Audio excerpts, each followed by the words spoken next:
Tapping into the quantum flow, to know, to glow. Here we go. Yep, so a little message I got yesterday. I was out in the bush with my dog watching the sunset up in the hills. Absolutely beautiful, looking for feathers and riding and tapping back into me, free of outside energy. Happy place. And this is what I got. I'm tripping the light, fantastic, galactic, supersonic, electronic, magnetic, cuneiform, human form. In view I see you, peekaboo, look into you. Now that's a surprise. I was counting on you to arrive in time by design. Can we sneakers, beakers, those with beakers, alchemically taught us, the daughters of the galaxy, masters of the art, Shira with the lion heart. And now we start. You gotta love a rhyme. In time with the divine. Oh, it's divine time. I tell you what, every time I bloody hear that, in divine timing, but I don't think the frickin' divine has time. Oh God. Anyways,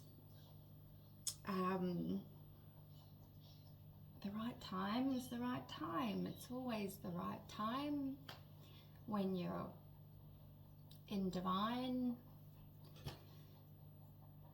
rhyme with your frequency, colors, and oh my God. Yeah, I think I need some color therapy today.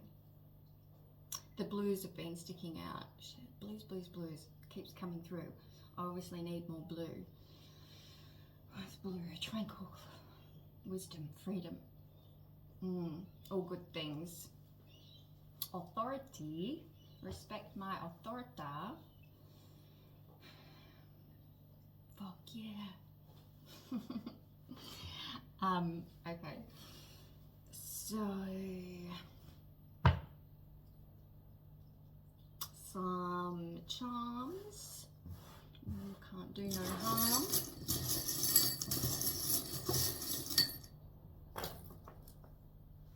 Oh, I got the blues again. Oh my God, blues and reds. We got the blue little mushroom. Blue mushroom. Freedom in the psychedelic headspace, find it there. We got the blue ring, sapphire, the sapphire order, the blue beings, the blue frequency, the blue group, strength,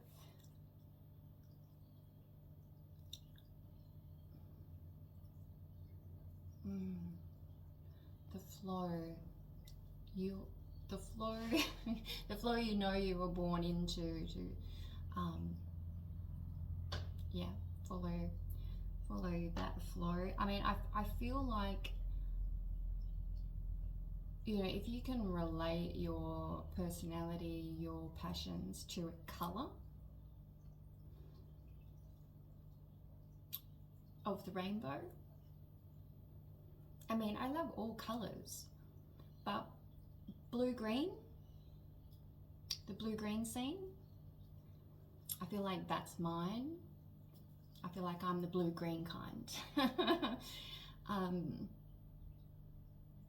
Yeah. What's blue? Blue is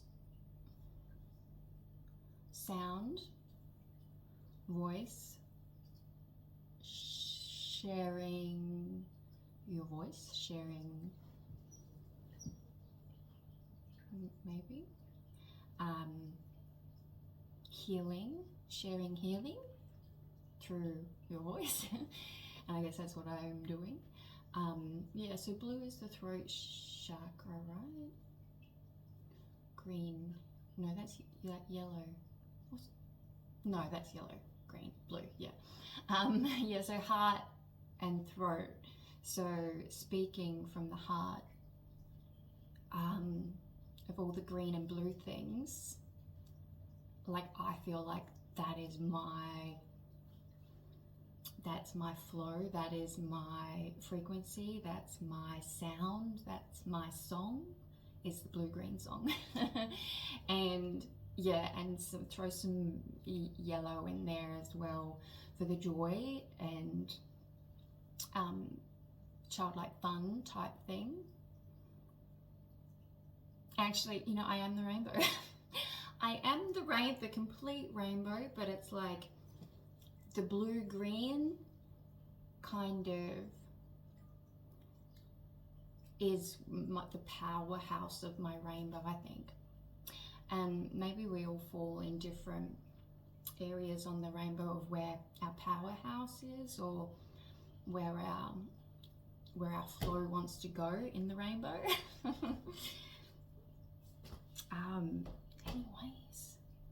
Anyways, we got the blue teddy bear again.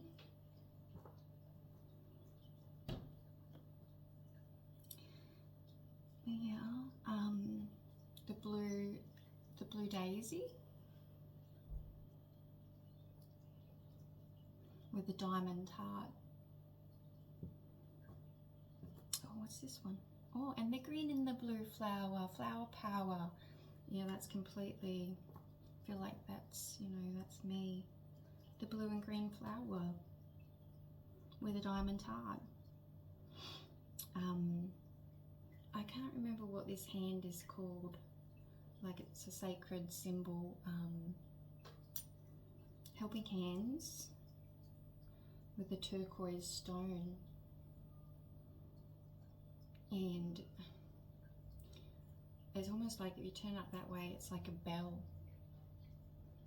Ring my bell.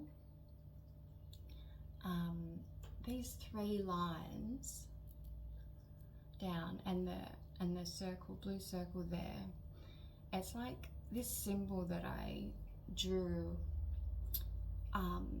by kind of instinct message type thing came through. It was like a circle, like the Enso Japanese, so the perfect imperfect circle with the 3 lines coming down like claw marks. I can't remember now, but it's like this, a symbol of something from history. It's really interesting. The 3 lines. It's like, maybe it's the Arcturians. I think they are the ones that have just 3 fingers, the really long ones. Maybe that's the connection. And the pattern on the back is like lattice or cloth, like interwoven, the tapestry. And it's also like the it's like in 3s. It's like 3 MEW, whichever way you look at, you know, E3 MW with the 3 lines. That's been a massive, like, almost like trigger message for me as well, of like kind of telling me to look into the writing and the letters, and how, you know, the meanings, different way of looking at one thing has the different meanings, and just because we've been told to look at something one way doesn't mean it's the only way to look at it. And it could have begun so many thousands of years ago to mean one thing, and someone's interpreted it in a different way, which has continued. And who knows how many times that thing has been looked at a different and been passed on, like Chinese whispers. So it's kind of like, this was a big message that I got at the start, is like, just because you've been told one thing, you know, even as a species, as a group of people, you know, we've been told that, for example, letters, you know, this is what it is. But I mean, that's just one person's interpretation at one time of something. And if we look back, a long way back, and look at it from a different angle, we could literally get a different meaning for this entire, you know, it could literally change the way we look at things completely, of our reality, or the meaning, you know, like we're going back thousands of years, someone's interpreted something, and we've based something off that one interpretation. But what if that interpretation could have been looked at a different way? What would have that explanation been? What could we interpret and have a different meaning of something grand? For example, if the Bible was interpreted in a different way all those thousands of years ago, or if some of the writing on these stones was interpreted in a different way thousands and thousands of years ago, what could have, you know, developed? And this is like, it's almost like timelines, right? Like, that interpretation happened and this timeline happened. But if you go and interpret it a different way, what kind of timeline could have happened? And I guess this is like the timelines of our lives. If, you know, what pathway, what timeline are we choosing each time we're interpreting something? Oh my God. So, and this is like, we have a choice to choose a timeline every thought that we have. Every time we interpret something, we're choosing a timeline for ourselves. And this is how we create our own reality, because it is about what we decide in the moment. And so the beautiful thing is if you if you expand your mind to believe that, or to think of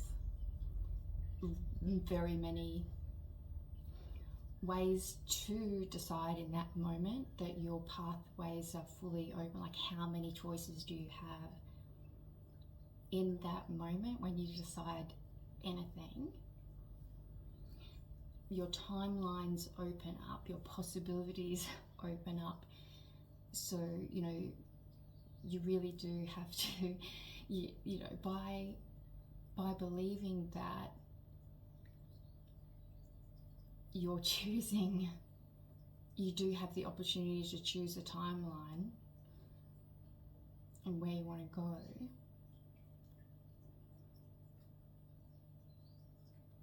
So the decision you make in the moment, the mindset that you have at any given point,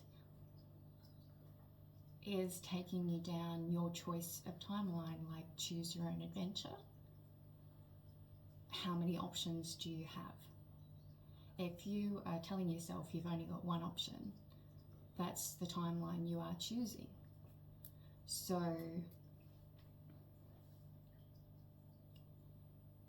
yeah, having a more creative belief in yourself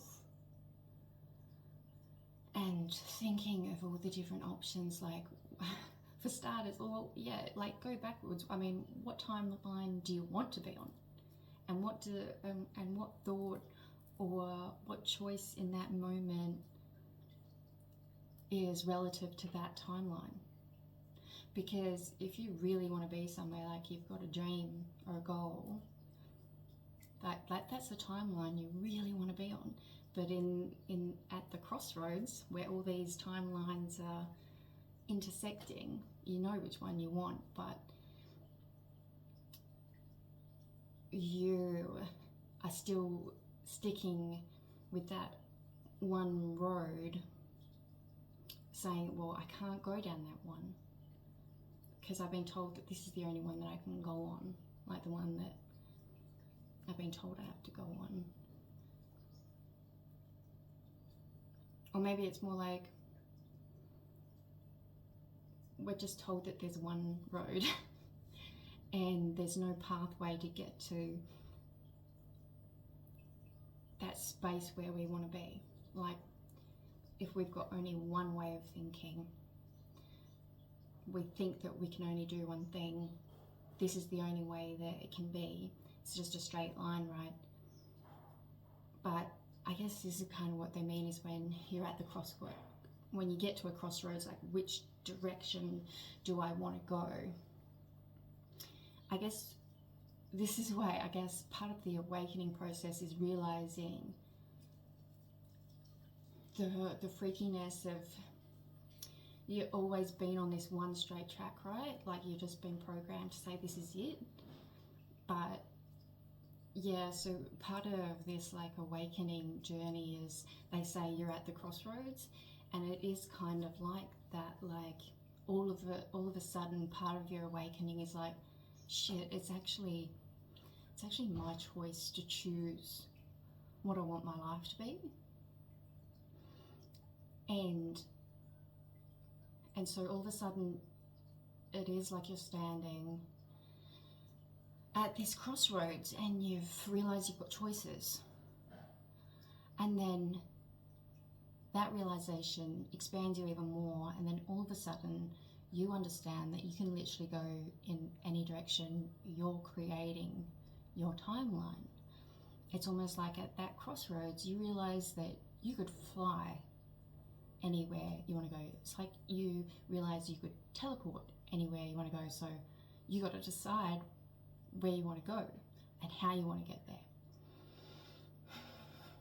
Train, bus, flying, grow wings, dig a hole. Like literally the choices kind of blow your mind after being in a one-track mind.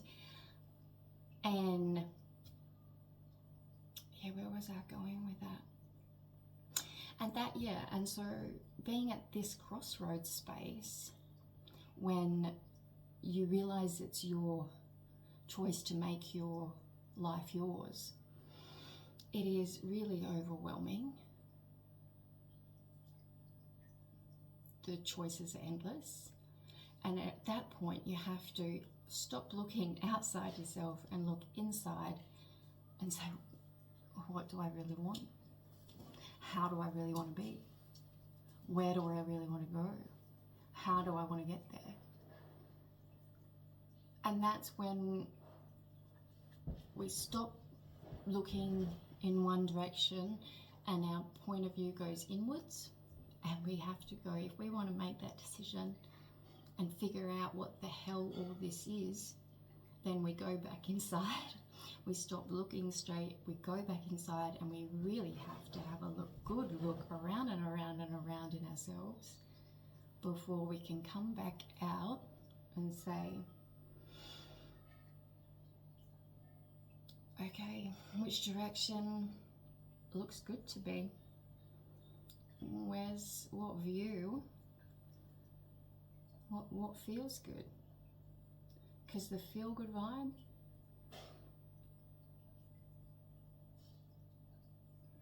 that's the best place to start. What feels good? Because that can't ever be wrong when it feels good. The path of least resistance, it's the path of most pleasure, the path of most joy, the path of the prettiest colours that you see, the path that you want to be on by looking at all of them. Which one makes the kid inside you start skipping? I want to go down this way, that looks pretty, there's flowers down there. And that's when you start walking your path, and you do realise that it doesn't matter, you don't need to know the destination of that path, because you create your own by just following what looks good. It's like when I'm out in the bush, I practice this intuition, and it's like what it says in the Celestine Prophecy book, that it is listening to your intuition. And in that book, it kind of, this is how I started learning my intuition and following it. If you've got 3 paths, for example, go for a walk in the bush, and if there's 3 paths in front of you, and you could go down any 3, it doesn't matter, but you look at each 3 and which one looks the best to you, which one feels the best, which one has the best vibe to you in that moment, which one almost feels like it's like kind of glowing compared to the other 2. And I do this even when I'm driving. Like, this is how I grew my intuition ability. I would let it guide me. Sometimes I go for a drive and let my intuition guide me. I look at the street names for synchronicities, or the numbers, or the feeling I get, like if my eye gets drawn to a street, like a pretty tree, or anything could grab your attention when it comes to your intuition, and it's not going to hurt. And this is the fun thing to do and to practice your intuition. Just get in the car. Nothing can go wrong. You're not going to get lost. You've got Google Maps, right? But turn that off, get in the car, and practice using your intuition to see where it takes you for, say a 20-minute drive. And see where you go, see what signs pop out, see what number plates, see what, street names, business names, and see if anything freaking, synchronicities.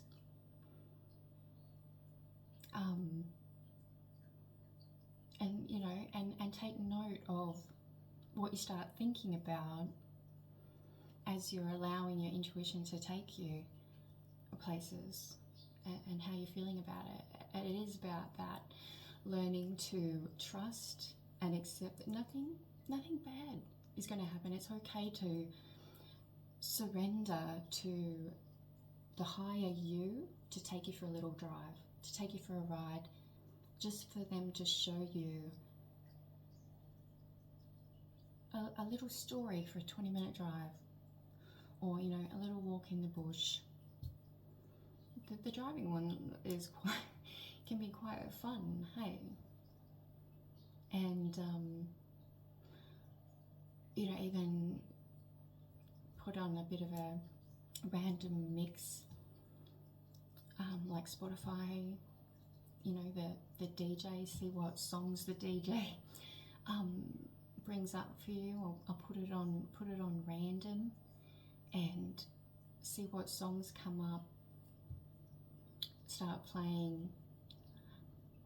It's almost like give your higher self and the universe a chance to tell you a story by putting the random mix on, and let them take you for a drive. Just do it like 20 minutes a week or something like that, just to start practicing your intuition and stuff like that. Yeah, it's pretty amazing, really.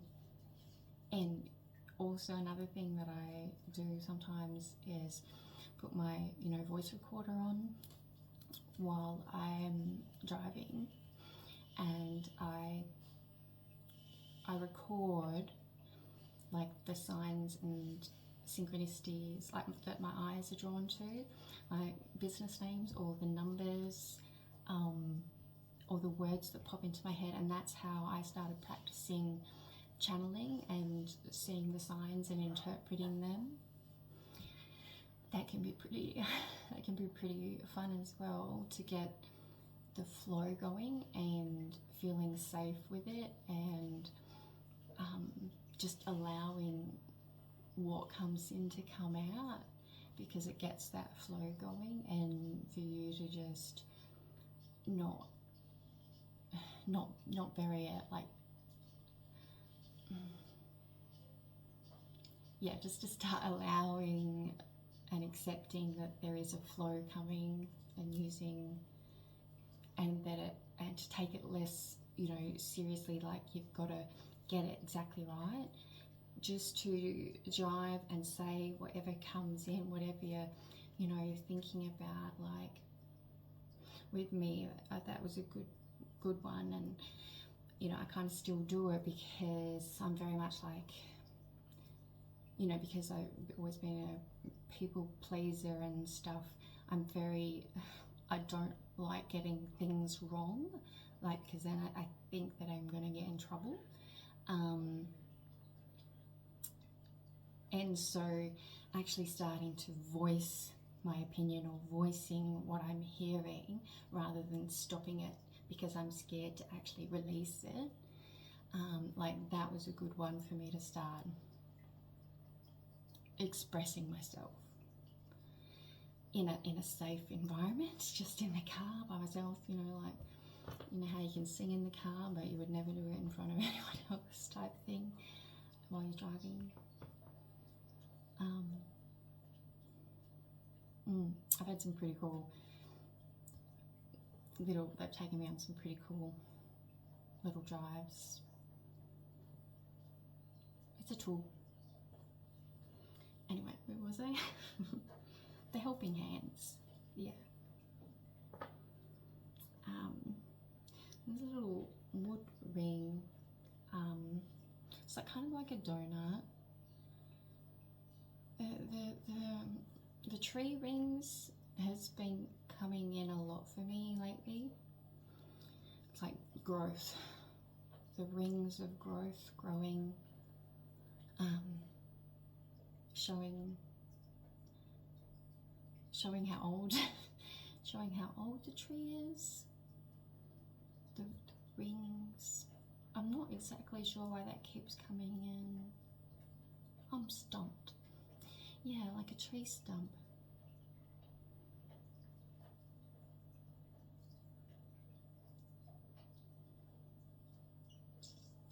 Maybe, yeah, I'm not sure. Appreciating the levels of growth you've gone through.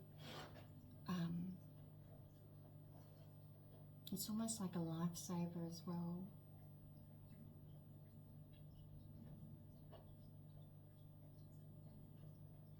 Did you ever, suck on the lifesaver until it got so thin and small, like the ring?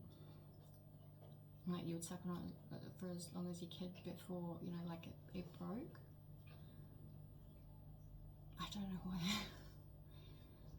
I don't know. A wheel, maybe. They're rolling. Just keep rolling.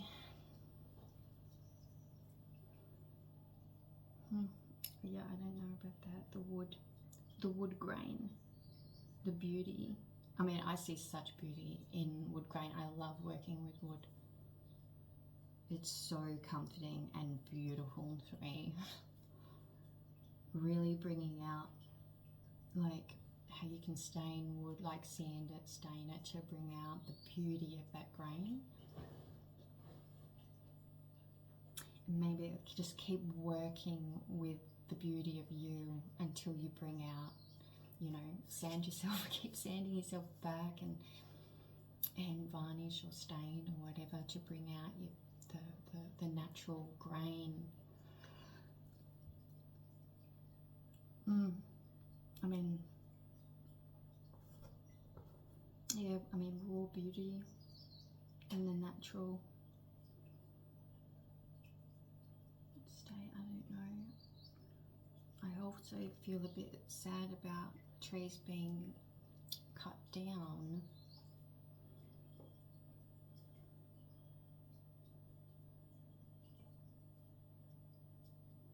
But cut down before their time. Not sure.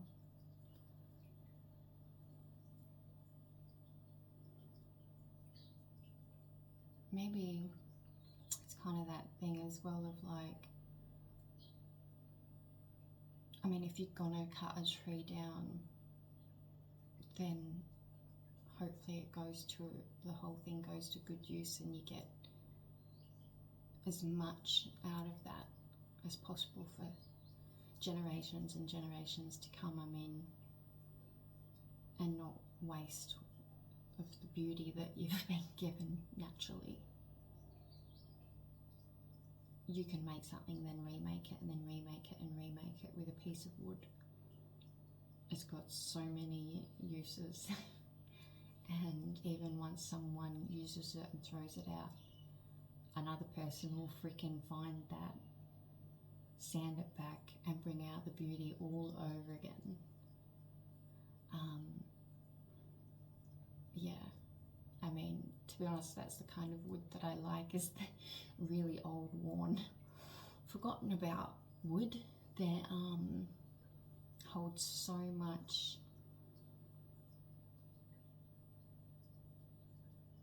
history and beauty in that, in all its scars and burnt parts and holes and everything, you know, to really bring it back to life, to show the beauty in it.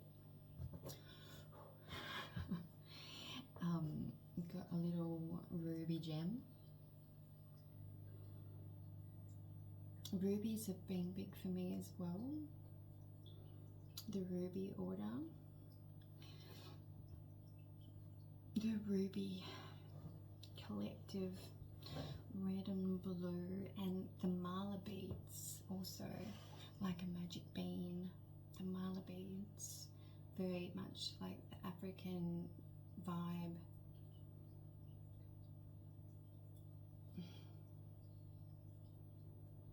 I'm just getting this image of like African women dancing like full feminine glory, dancing their song around like a fire, you know, like African women. Like literally just letting the full feminine expression like out in dance, and like connecting to the ground and the music, and like almost like a dancing to the sky, like that connection again from ground to sky, and where the dance in between, connecting it all. And yeah, and it's like a little pillar here, so it is like where the conduit, the pillar in between, blocks to build, black, the shadow that connects, I don't know, the building blocks. Oh, it's kind of like standing stones as well, hey?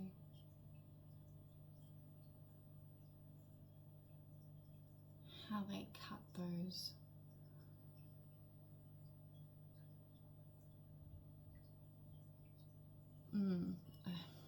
Maybe the ancient wisdom of the stones. And the tones they used.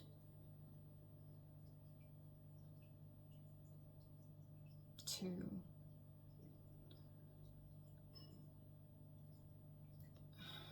make them glow and flow. It's a tone for those in the know. Well, flower power.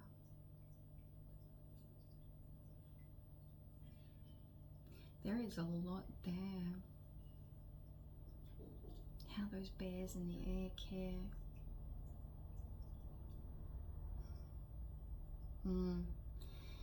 The blue mushroom reminds me of like kind of my awakening while I was high in the shower.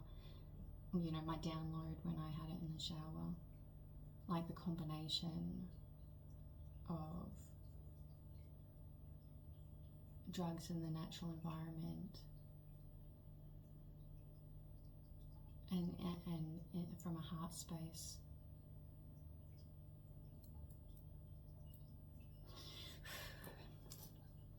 God, I'm like really buzzing right now.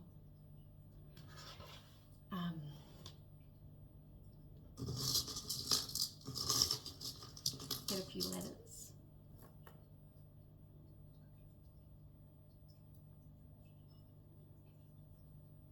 Oh, look.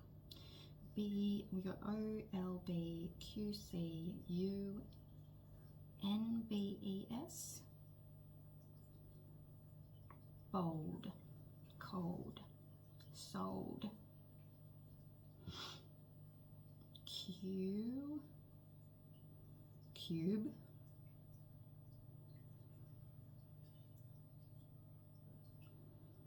Bull.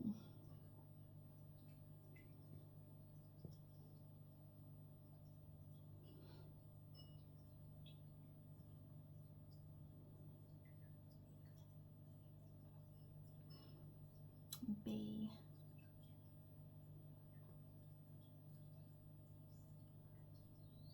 Cob. Bun. Scone. Butter pie bun because cob loaf.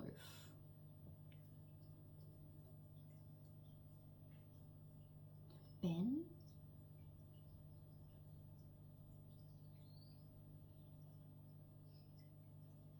Cousin.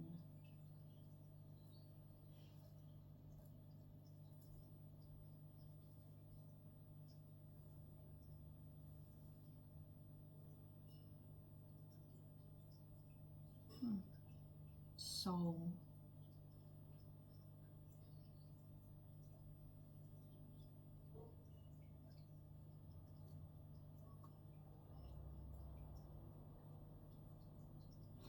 B.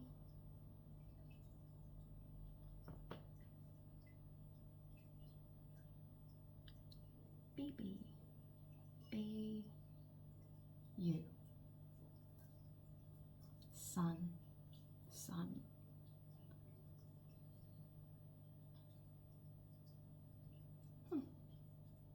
There's a few words come through there.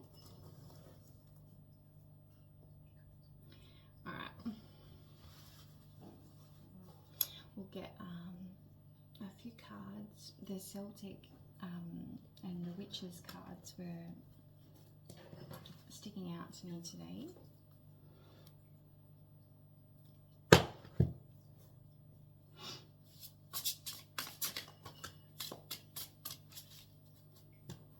The Alchemist. That's funny, it was in my poem. Number 14. She's full of green. Beakers. The beakers speakers. Feather in a cap.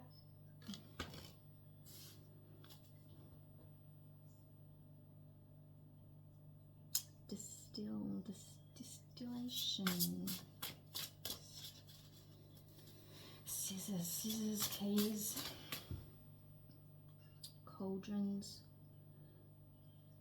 herbs. Scissors are like, the scissors have been last cutting out what you don't longer need,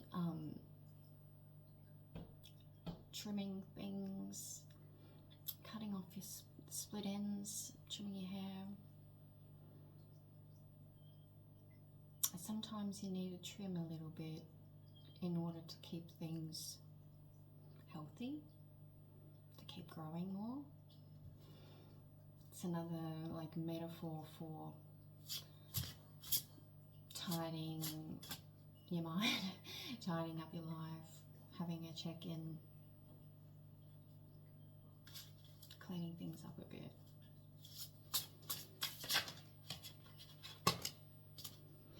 Ooh, a shell.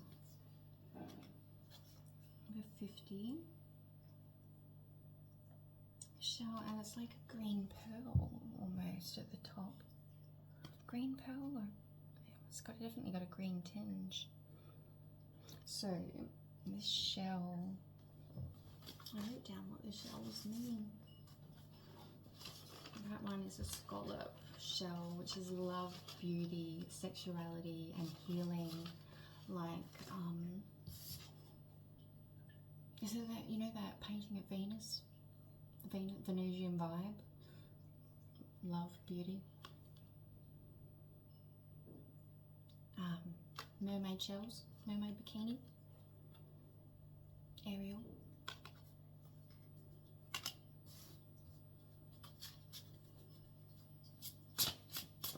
Did she have a green tail?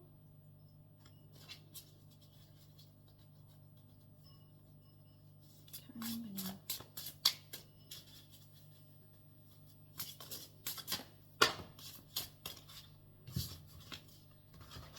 Oh, here are the scissors again. This is what I mean. It's so weird. Pruning. 33. Like giving your rose bush a prune in order to make it bloom. You know, keep it healthy and tight, like a toiga, and full of beautiful flowers. Yeah, 33. Oh my god. This is so weird. Crossroads. The crossroads. Like, I tell you what, if that picture doesn't describe the dark night of the soul, I don't know what does.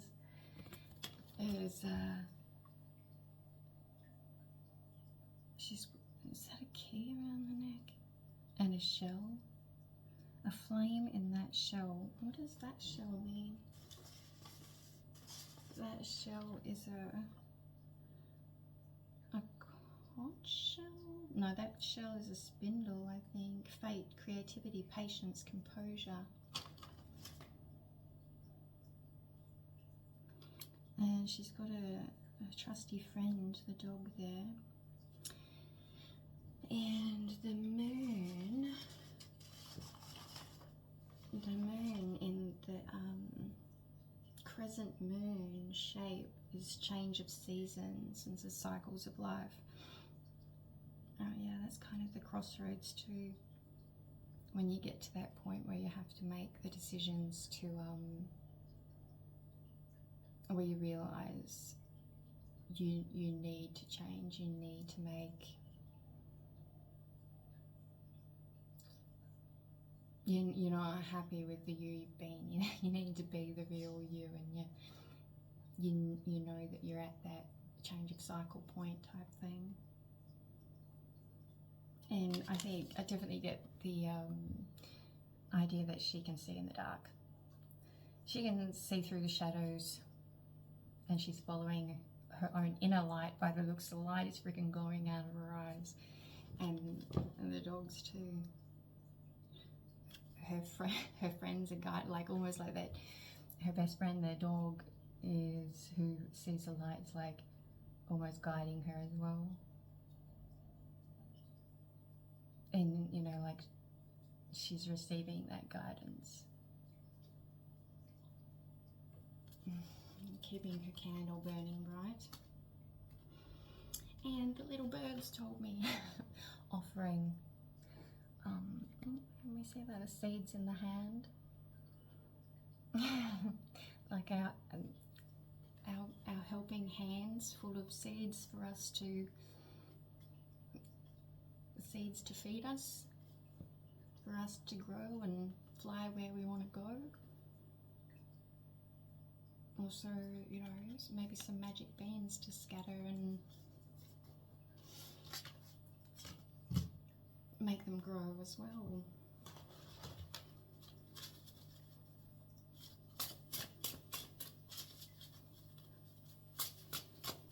That looks like a happy little bird. It's almost like a it's like a blue wren before it gets its blue, or maybe a female blue wren, you know, type thing, a wren. The bluebirds again.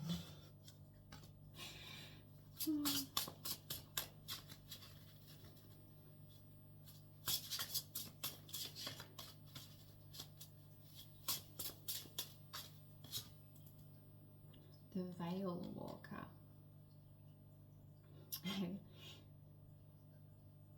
There's the crow on her shoulder. She's following the signs of the crow. I think they're birch trees too by the looks. Number 8. The veil walker. I just got the idea that that's like,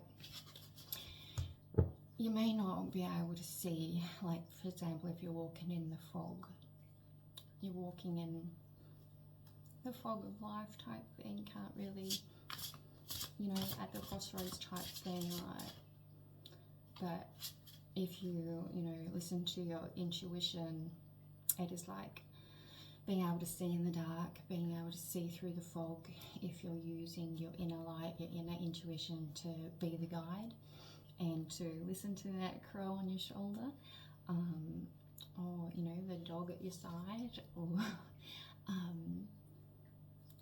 the light in your eyes type thing, following the signs, following your light to guide you through the mists.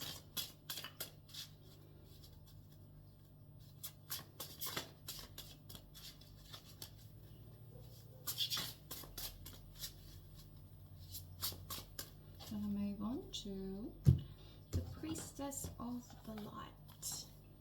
The full moon through the trees.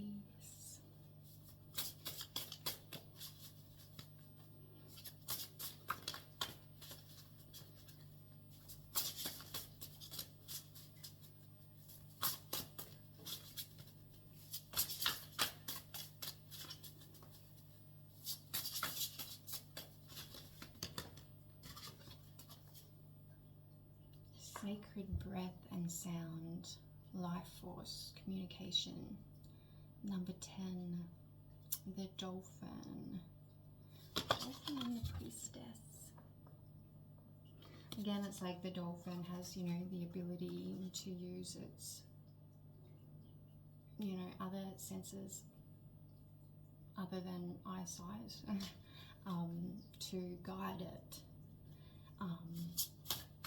Also, it just goes to show the power of what sound and sound can do. Like, they use their echolocation, like they send out sound and receive sound in order to create the view, to see through things, and to communicate, to heal. Like, we absolutely know that sound is healing. And I think definitely what I'm realizing is how healing your own voice is when you release it to yourself. Like your body responds to you once you start releasing your voice in an authentic way. Like when you connect your voice with your feeling and it comes out, there's something in that as your body wants to hear your voice express your authentic song. God, I'm in a really trippy headspace today. Tapping into something.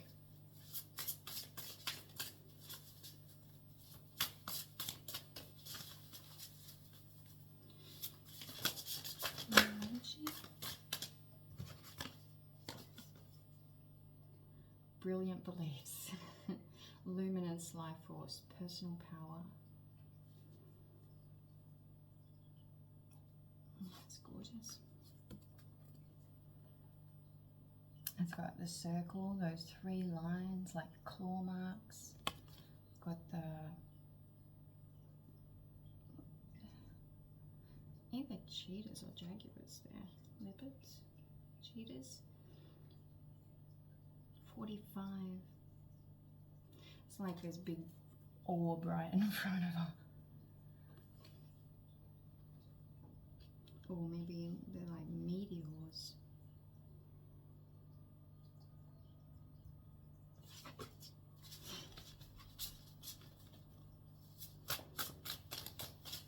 They're all kind of like looking in different.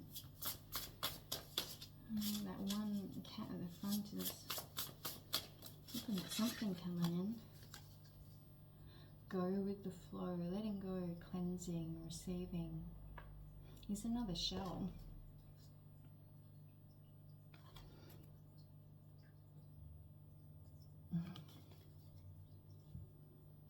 That shell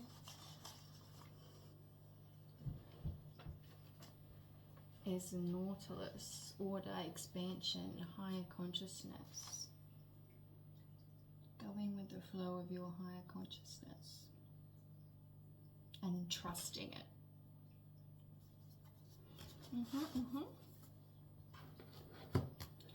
All right, one last set. What should we go with?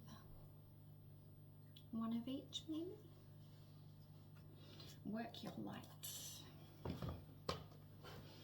We got the roses. That's it.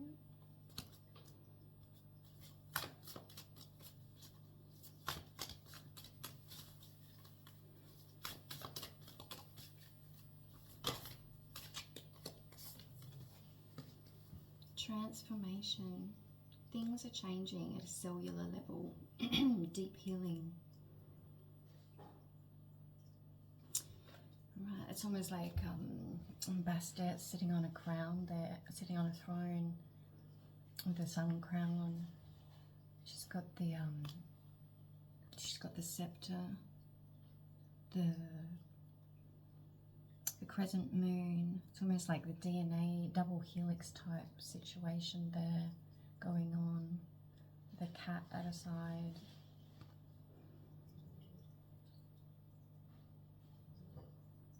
Shining her light.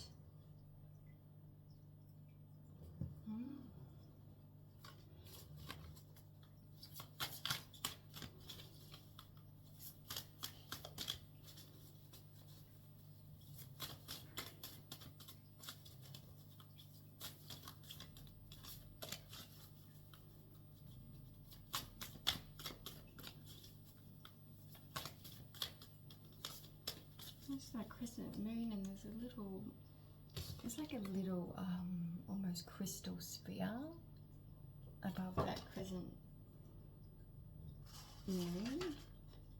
The sphere is like safety, security, protection, wholeness, harmony, and the crescent is the femininity. It's like maybe like the divine feminine of combination of the sphere and the crescent moon. And I guess like the sun shining on her is like the divine masculine behind. And I guess with the two double helix that she's got, kind of the double spiral, it's almost like saying that she's balanced, like she's got both. Like as the divine feminine, she's also, by, you know, having the divine masculine and divine feminine being balanced with both, she's sitting on the throne. Like, now she's home. Being balanced, balancing her inner sexes. Fill up your well, retreat, rest, refuel.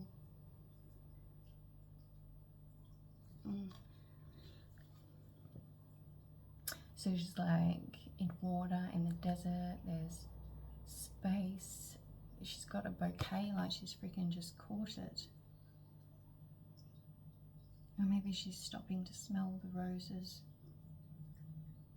There's roses everywhere, beautiful blue water within the desert. I might leave it there too because my throat is feeling like it's in the desert.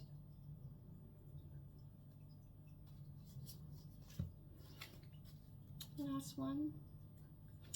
This one's pretty cool. Play. Have fun. Celebrate. Don't be so serious. The triangle, press play. We got a cocktail. She's swimming in that cocktail. Got the magic carpet ride down there as well. Sun is shining. Fun in the sun. Cocktails and dreams.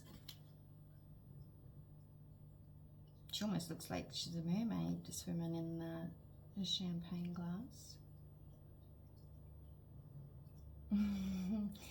I'll claim that one. Go play. In the rays. Have a good day.